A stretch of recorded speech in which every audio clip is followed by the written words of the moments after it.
Okay, now we've been over graphing polynomials, graphing rational expressions.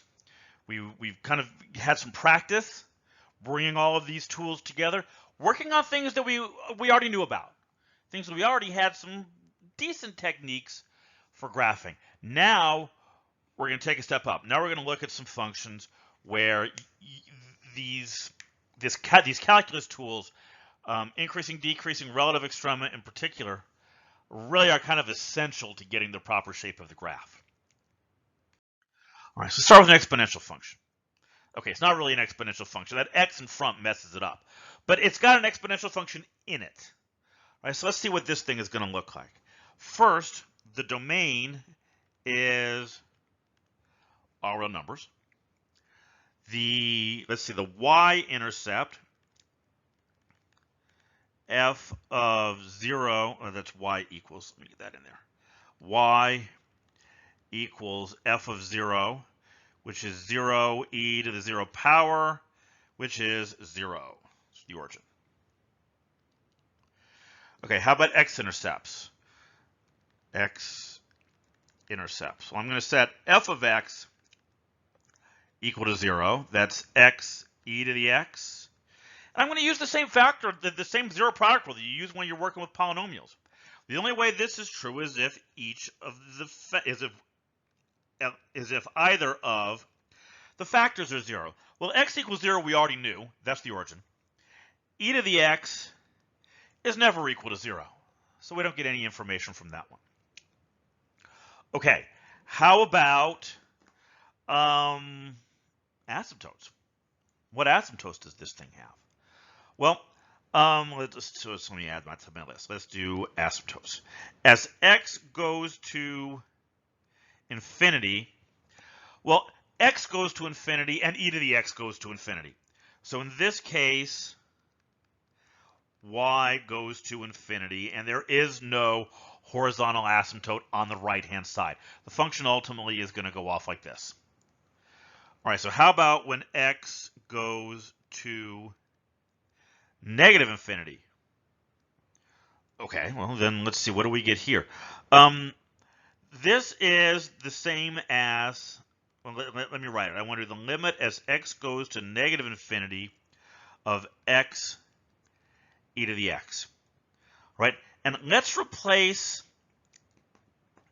the x's with negative x's. All right, you'll see why. Just bear with me. You'll see why in a minute. This is the same as the limit x goes to negative infinity of negative x e to the negative x. All right, now you see why I wanted to do that, because this I can talk about. This is the limit x goes to, so this should have been, I missed a negative. That should be negative x. So this is the same as the limit as x goes to infinity of minus x over e to the x. Well, what happens here? Who increases faster? Well, that e to the x increases massively faster than negative x. You can apply L'Hopital's rule here, right? Take the derivative of the top and the bottom if you want to approach this a little more analytically, but this is going to be 0. So there is a horizontal asymptote, and I really am just going to do the left-hand side because there isn't one on the right-hand side. On the right-hand side, it goes off to infinity. Okay, so let's look at our derivative. F prime of x, I'm going to use the product rule here. This is x times the derivative of e to the x, which is just e to the x, plus e to the x times the derivative of x, which is 1. All right, so let's set this equal to 0. X e to the x plus e to the x equals 0. Factor out that e to the x. E to the x times x plus 1 is 0. Okay, e to the x is never 0, so we don't get anything from that one. If I set x plus 1 equal to 0, I get x equals negative 1. All right, so that's my point. That's my potential extrema here. Now I'm gonna jump down here to the bottom. Let's do our number line. I'm gonna do negative 1. and I'll test -2 and 0. Okay, well, looking at this version of the derivative, that e to the x part, always positive. Right, so when I put -2 in, I have that positive e to the x times -2 plus 1. That's -1. So it's negative. It's decreasing on the left side of -1.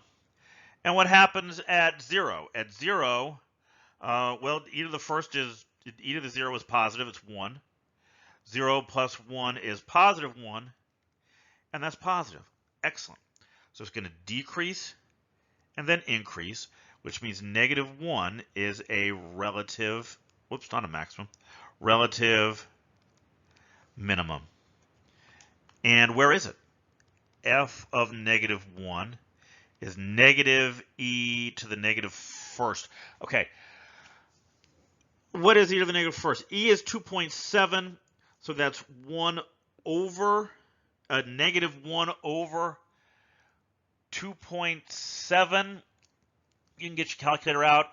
That's going to be somewhere between a -1/3 and -1/2. It's not very far down, right? So it's going to be around here somewhere, right? So it's going to be a little hard to see, but I'm going to start way up by the asymptote. I'm going to drop down to that point. I'm going to turn around. I'm going to come back up through my intercept, and then the function is going to take off. It's going to take off pretty darn quickly, right? It's going to go up really fast.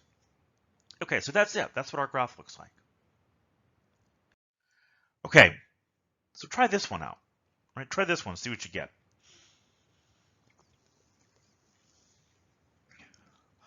Okay, first thing we got to think about domains. What is the domain of this? The domain of this is all real numbers except 0. Negative numbers are going to be allowed for this, right? Negative numbers are allowed because if you put a negative number inside that logarithm and you square it, it becomes positive. And then you can take the logarithm of it. Okay, so I'm okay with negative numbers here. I'm not okay with 0. Because you get the log of 0, that's not defined. It's over 0 squared. You can't divide by 0. 0 is absolutely not in the domain of this thing. All right, so where are we going to go next? What are the intercepts? All right, well, it doesn't have a y-intercept, right? Because as we've pointed out, f of 0 does not exist, so no y-intercepts. How about x-intercepts? Well, where does f of x equal 0? Well, it equals 0 when the numerator is equal to 0. Log of x squared equals 0. Convert this to an exponential equation. E to the 0 equals x squared. X squared equals 1. X equals plus or minus 1.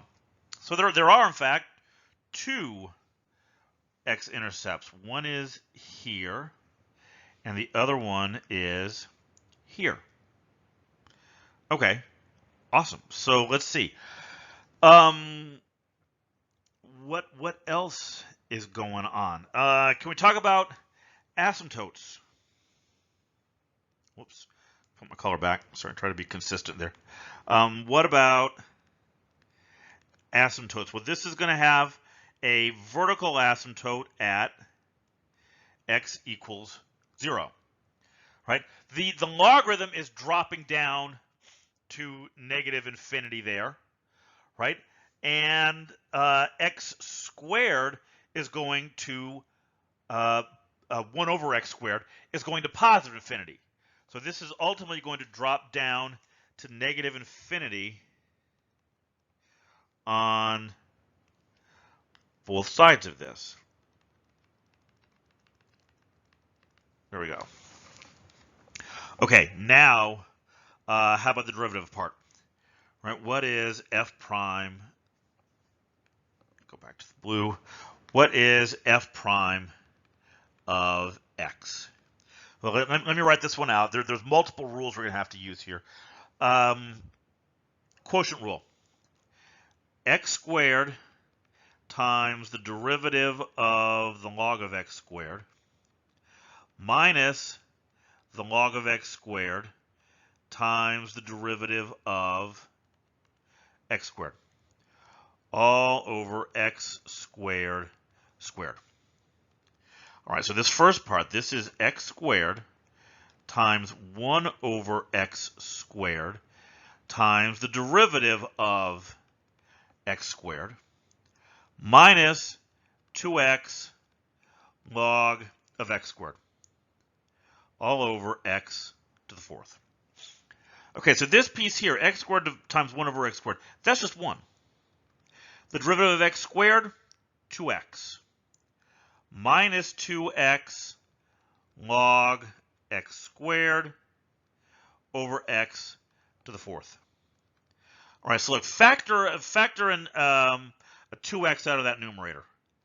2x, 1 minus the log of x squared over x to the fourth. This x in the numerator cancels out, and we get 2, 1 minus log x squared over x cubed. Whew. Okay, so two things I got to consider. First, where does the denominator equal 0?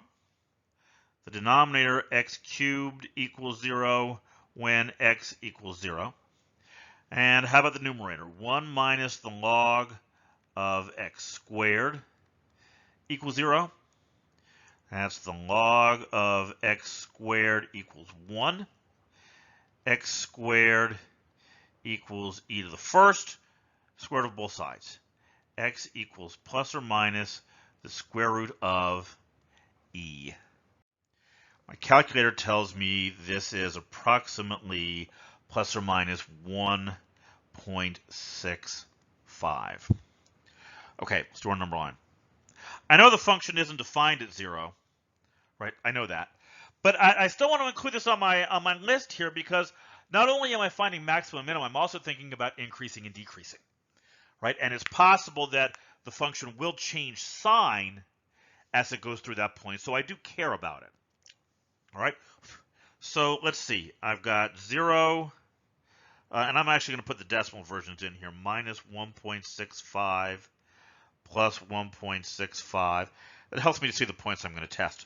So I'm going to test negative 1, 1, 2, and negative 2. All right, so what happens when I put these in here? Again, just focusing on the signs, right? Well, here you really are probably going to need to go to your calculator. If you put negative 2 in there, right, you get 1 minus the natural log of 4. 1 minus, I've actually got my calculator here. 1 minus the natural log of 4. That is a negative number. All right, so that's positive 2 times a negative number divided by what's going on in the denominator. Remember, just in case you lost track of it, this is the version that I'm using right now. So the numerator is negative, and this whole thing is positive. All right, so what happens if I put negative 1 in there? Well, I get 1 minus the log of 1. The log of 1 is 0. So this is positive 2. 1 minus 0, that's positive. The denominator is still negative, so now I get a negative number. Excellent. See, I'm starting to get good information here. If I put 1 in, what happens? Then the numerator does the same thing. The numerator is positive, positive, and the denominator is positive. So you see why I wanted to include 0?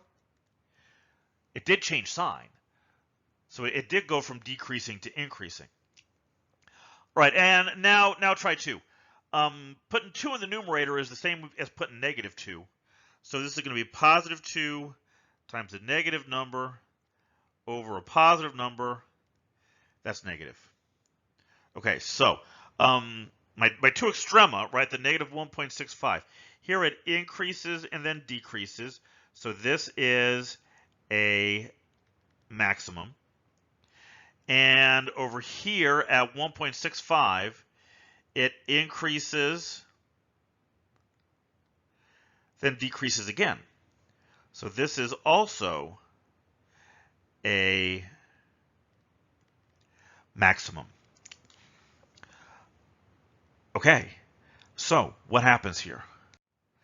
Okay, I need to jump back to my asymptote discussion. I actually omitted something there when we were talking about asymptotes. How about horizontal ones? What happens to this thing as x goes to infinity? Or minus infinity. It's going to be, because the x's are both squared, plus infinity, minus infinity, they're going to do the same thing. All right, so I need the limit. I'm really out of room. I'm going to do this. I'm going to squeeze this in up here, up at the top. This is the limit as x approaches infinity of the log of x squared over x squared. If you just put infinity in there, the numerator goes to infinity, the denominator goes to infinity. All right, that's awesome. That means I can use L'Hopital's rule to do this. So I'll take the numerator of the top and the bottom, the derivative of each. The derivative of the log, we did the derivative of the log of x squared in here somewhere, didn't we? Yes, right here. The derivative of the log of x squared. This came out to 1 over x squared times the derivative of x squared, which is 2x, over 2x. That's the limit. X approaches infinity of, let's see, 1 over, the 2's are going to cancel here, right? As a matter of fact, the 2x's cancel. Cancel the whole thing there. This is 1 over x squared, and that is 0. So I have a horizontal asymptote. Y equals 0. This is going to be a very interesting graph, I think, by the time we're done. Okay, so where are my extrema? Well, if I put plus or minus the square root of e into the original function, f of, we'll go back, sorry, switch colors back. I know I'm being a little uptight math professor with my coloring. F of the square root of e is the log of the square root of e squared. That's just e. Over the square root of e squared. It's also e. But the log of e, that's 1. So this is just 1 over e, right? 1 divided by 2 go to my calculator, 1 divided by 2.71828, that's e. That is 0.367. A little more than a third.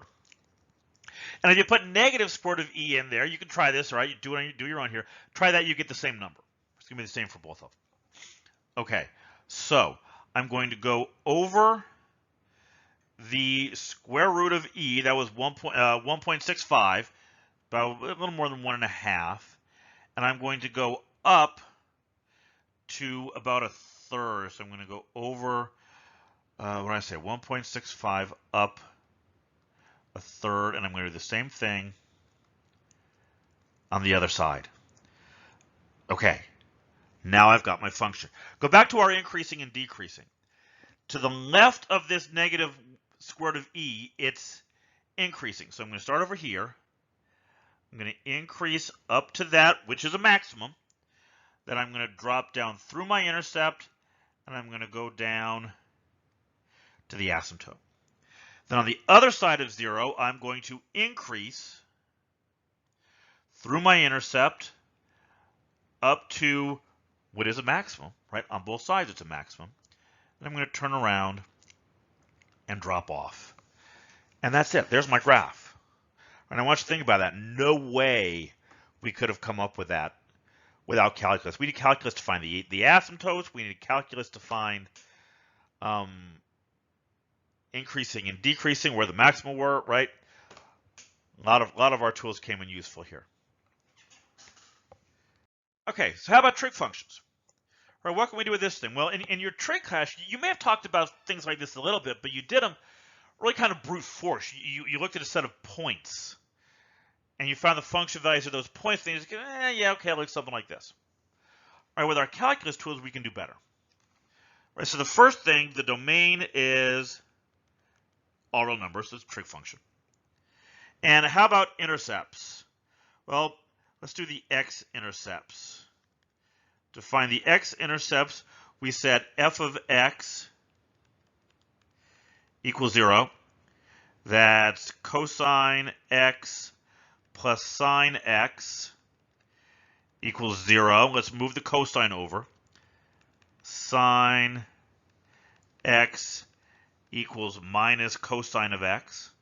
And then divide both sides by the cosine. The left side becomes sine over cosine. That's tangent. Tangent of x equals -1. Well, when does that happen?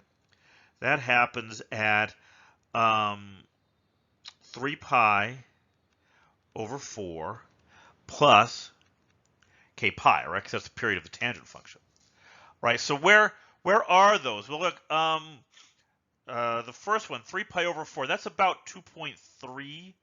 So that's here somewhere. The next one, if I like k be 1, that's 7 pi over 4, which is just about 5.5. 1, 2, 3, 4, 5 and a half. Okay, so those are my. Let's do some on the other side. If I like k be -1, I get negative pi over 4. That's negative 0.78 something. So that's here. No, I'm not crazy doing these in my head. I worked them out in advance. One more. The next one would be a negative 5 pi over 4, which is almost -4. 1, 2, 3, 4. Right about there. All right, that's where our intercepts are. Okay, so how about the extrema? Let's do the derivative. F prime of x is minus sine of x plus cosine of x. Very similar to the original function. When does this equal 0? Let's see, let's move the sine over. Cosine of x equals the sine of x. Now, divide both sides by cosine, right? Sine divided by cosine is tangent. Tangent x equals 1. When does that happen? Well, that happens at pi over 4 plus k pi, right in the middle of all of those intercepts that we just found, right? Which is good. That makes sense, right? That's kind of the behavior we expect here. Okay, so let's do some checking here. Let's see what's going on at these points. So I'm going to do pi over 4. Then let's see. The next one to the left would be minus 3 pi over 4, and to the right would be 5 pi over 4. Let's see, what points, I've reversed my color scheme here. What points, let's pick 0 in here, and pi in here. And I'm thinking, you see, I probably should have gone a little further, shouldn't I? Let's do one more over here. This will be minus 7 pi over 4. So I'll pick negative pi in here. Hopefully that'll be enough to show us what's going on. So I put these numbers into the derivative, right? F prime of negative pi, sine of negative pi is 0. Cosine of negative pi is -1, so it's negative. Decreasing here. If I put 0 in, I get minus sine of 0 plus cosine of 0. That's 1. That's positive. And if I put pi in, I get minus sine of pi, that's 0, plus cosine of pi, that's -1. We're getting exactly the alternating behavior that we expect to see. Okay, so what are these actual points? F of pi over 4 is, you're going back to the original function now. Cosine pi over 4 is the square root of 2. Sine of pi over 4 is the square root of 2. So this is square root of 2, which is about 1.4. All right, so I'm going to go to pi over 4. That's about 0.78. Is right in between these two. And I'm going to go up to the square root of 2. Now let's see. Let's do 5 pi over 4. F of 5 pi over 4. That is, helps to think, it's a third quadrant angle. So this is negative square root of 2 minus the square root of 2, which is minus the square root of 2. Good. Right? So you've got exactly the kind of symmetry that we've learned to expect from trig functions. If you check negative 3 pi over 4, that is also a third quadrant angle. You're going to get negative square root of 2 again. And now we see the shape. Right? It goes here and here and here. Right? So it's the shape is very similar to the sine and cosine. But in fact, it's looking like we have a period of 2 pi here, right? Exactly what we have with the sine and cosine function. The only difference is it's moved around. The extrema are no longer at multiples of pi or multiples of pi over 2. They're at multiples of pi over 4. And they're no longer plus or minus 1. They're plus or minus the square root of 2. All right, so how about this thing? This thing is a little unusual. All right, let's see what's happening here. Intercepts, well, okay, first, sorry, the domain. Domain trig functions are real numbers. The y-intercept we can calculate. Y-intercept is f of 0, sine of 0 plus 0 is 0. It's the origin. There you go. Okay. Now, the x-intercepts, these, let's see, I need to look at sine of x plus x equals 0. Okay, that I've got nothing for solving that. We did already find one. You can see the origin is also an x-intercept, right? But that's really all I can do. Now, one thing I will point out, this function is bounded, right? It stays between negative 1 and 1. This one is unbounded.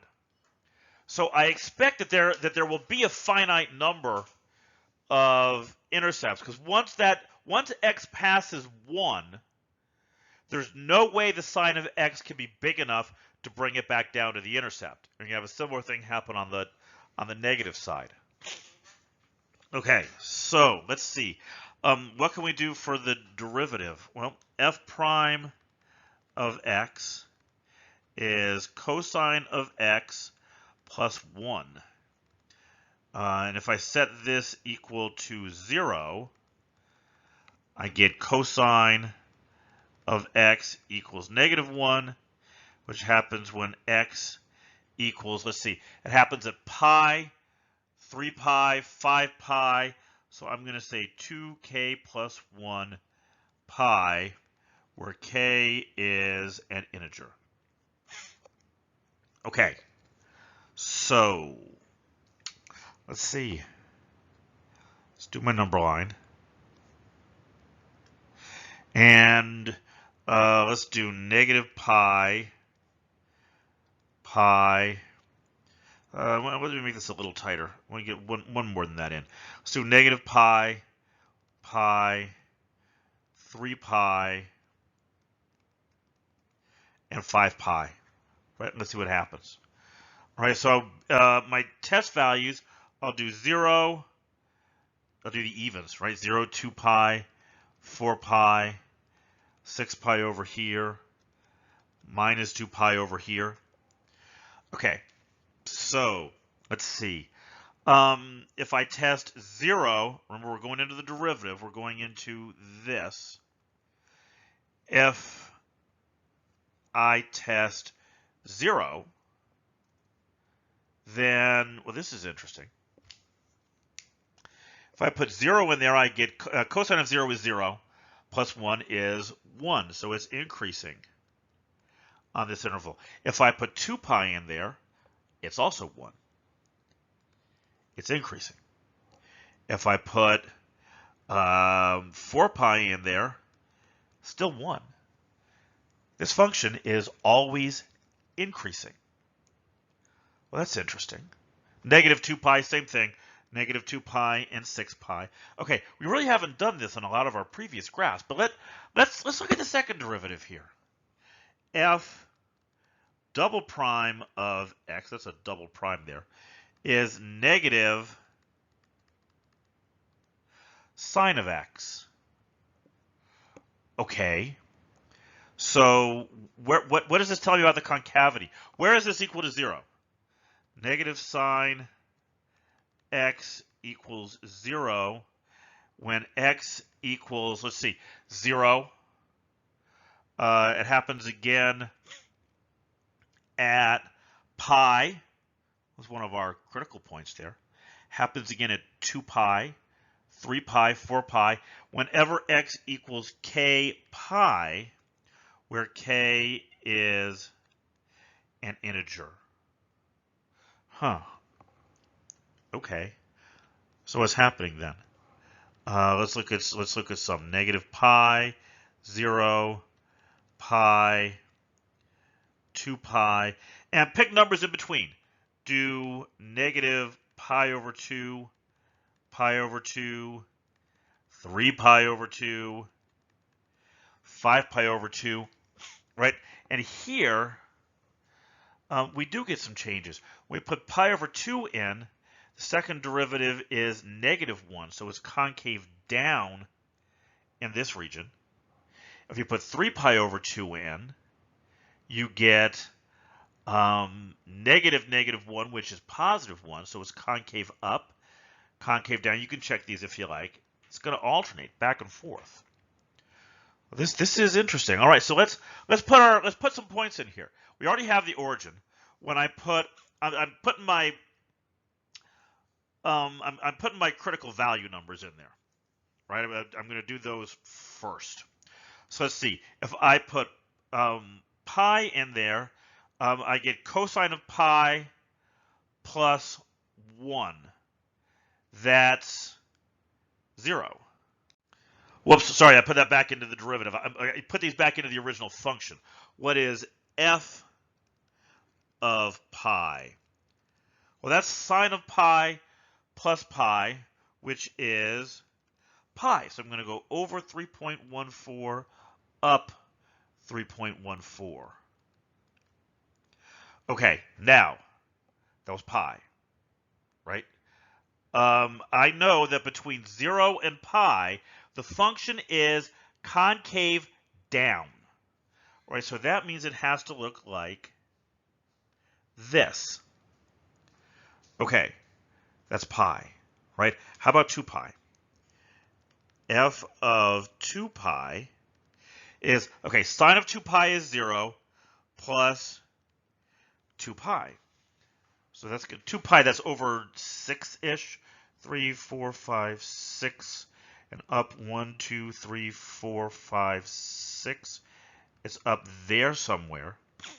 And between pi and 2 pi, that's this interval here, it's concave up. So it switches. And it goes like this. And on the other side, it goes to concave down and then concave up. And it's going to do the same thing on the other side. That is the very, very bizarre graph of f of x equals sine of x plus x. You see, this was a case where, because there were no extrema, it really was kind of helpful to take a step further and get that additional level of detail that was available to us through the second derivative. Okay, so that's the end of our discussion of graphing. Right, now in the next section, we're going to go to some of the practical. We're talking about optimization problems. If you have some information about a situation, usually there's some formulas involved, and you have some constraints, some limits on what the values can be. How can we determine what the optimal value is? The value that minimizes our costs, or maximizes our revenue, or minimizes the stress on a model or an object, right? Those are what are called optimization problems.